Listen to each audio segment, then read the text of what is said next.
I think with resilience, it's not being afraid of failure, not being afraid of fear, and ultimately challenging that, ultimately learning from it and exposing yourself to hardship, to suffering, to adversity. That's where resilience is built up from. It doesn't have to be through a military program, it has to just through everyday life, but ultimately it's about identifying that situation, taking ownership of it, holding yourself accountable and tackling it face on. A lot of people shy away, or they have the easy option and they choose the easy option, and therefore you will not build resilience if you do that. The easy option is something in life that's presented to us on a plate. If you decide to step off that path and to challenge yourself, that's where you build up resilience, because ultimately you expose who you are, you expose your emotions, and you learn to deal with them.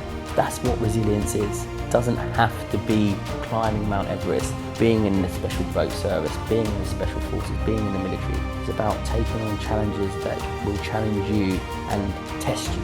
And I always have recommended to talk. It is the best outlet that you can do, is talk to someone. If it's too much, talk to a loved one, talk to a friend, talk to a stranger if it makes you feel better. But there's also that line of pushing people down that avenue of talking. I say to people, people say to me, I don't want to talk. I'm like, well, how do you know if you haven't done it? So I'd always say to people, talk, because if you don't know what, the effects it's going to have.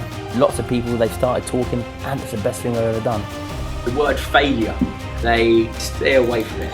If people hear failure, they automatically go, it stops you from doing a lot of things, failure. You think, I'm not going to go down that route because I'm going to fail. But we fail. So I'm sat here and I've failed so many times up to this moment. And guess what? I'm going to fail so many times till the day I pass away. Once you acknowledge that failure is everyday part of life, again, that makes you limitless, because you're not scared to fail. So therefore, you're not scared to try different things, to put yourself out of your comfort zone. Because it's not actually getting to the goal where you learn, it's the journey to that goal. So keep going, even if you know you're going to fail, keep going and going and get as much out of that journey as you can. Even if you do fail, well actually by the time you get to that failing point, sometimes I look at things, I think, I'm never going to do that. I can't, but do you know what? I'm going to give it a go. I learned so much from getting to that point, even though I know that, boom, I've hit that brick wall. Well, actually, look what I've gathered along the way. Now I've gathered so much tools to make my way around that wall, or maybe to come back and take a different route. And that's what it does. To have that positive, you've got to not be scared of failure. Just accept that failure is everyday part of life. And once you do that, you will get out of your comfort zone and you will try things. It's like with kids nowadays. They're scared of failing. They don't get out and do stuff because they're worried about what people think about them, how they're going to be judged, how they're going to, that stops us from doing things because of that one word, failure. So accept that it's everyday part of life. And again, you're going to fail. That's life. You are going to fail. If you embrace it and you flip that into a positive and you use that to your advantage, it will again get you out of your comfort zone and it will make you limitless. Teaching on my day camps is primarily about pushing people to their physical limits, but education as well, and education about mindset, about failure, coming back from failure, about harnessing fear, about taking charge of what's yours, and that's your mind. Ultimately, mental resilience, emotional resilience is down to us. And I think in society, it lacks in society nowadays, especially in our younger generation and in adults as well. We let people and situations define us in life, and ultimately we should define ourselves. We should take charge and ownership of who we are. And I can remember thinking the situation is telling me I'm not getting off this mountain and telling me that I'm dead. But I can remember just taking a step back, looking at myself and saying the situation's telling you that you're dead, but you are still very much alive. Take charge of yourself, take charge of your mind, and get off this mountain. Those days when I'm tired or worn out or just basically sick of the grind, what do I do on those days? I go anyways. I get it done, even if I'm just going through the motions. I go through the motions. I don't really want to work out. I work out. I really don't want to hammer on a project. I hammer on the project.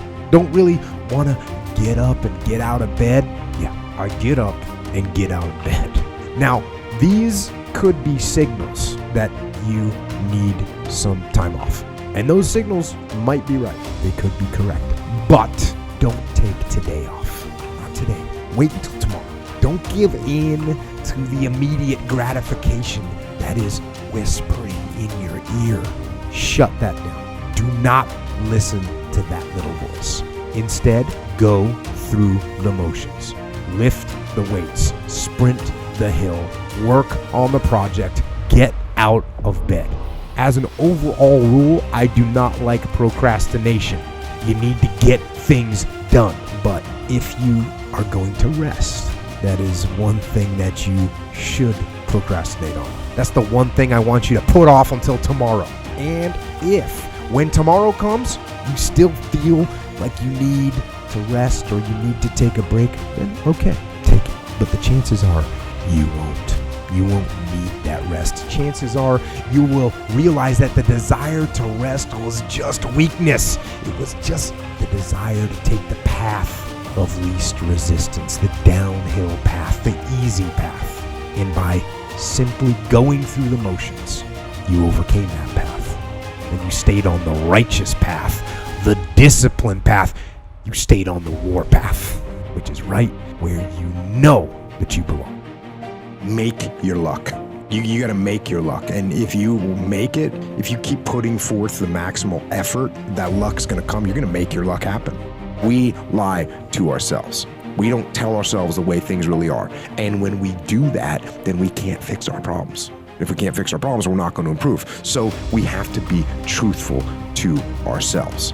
I have to be truthful to myself. You have to be truthful to yourself. You have to stop rationalizing, stop making excuses, stop telling yourself little watered down assessments of where you're really at. Tell yourself the truth so that you can get where you want to go. You can be who you want to be. You can be who you should be. Who you should be when you do what you know you should do, when you pay attention to the little things, when you implement discipline, true and unflinching and unmitigated discipline in your life, when you stop trying to find a sweatless solution, when you look for weaknesses to work on, when you allow no easy excuses. And all that starts when you stop lying to yourself. When you stop lying to yourself, that's when you can become who you know you should be. When you tell yourself the truth about where you are so you can make sure you are in the right place. And if you're not in the right place, then you can get yourself on the path to get there. The path of discipline, the path of hard work, and the path of truth. You're not going to make any excuses. You're not going to blame anyone else. You're going to take ownership of whatever happens. And when something goes wrong, instead of pointing fingers and blaming someone else, you're going to take ownership of that problem. You're going to take ownership of figuring out what the solution to that problem is, and you're going to take ownership of implementing that solution. So that is the number one thing that I'm looking for a leader to do, is to take ownership of the problems. And again, we call that extreme ownership.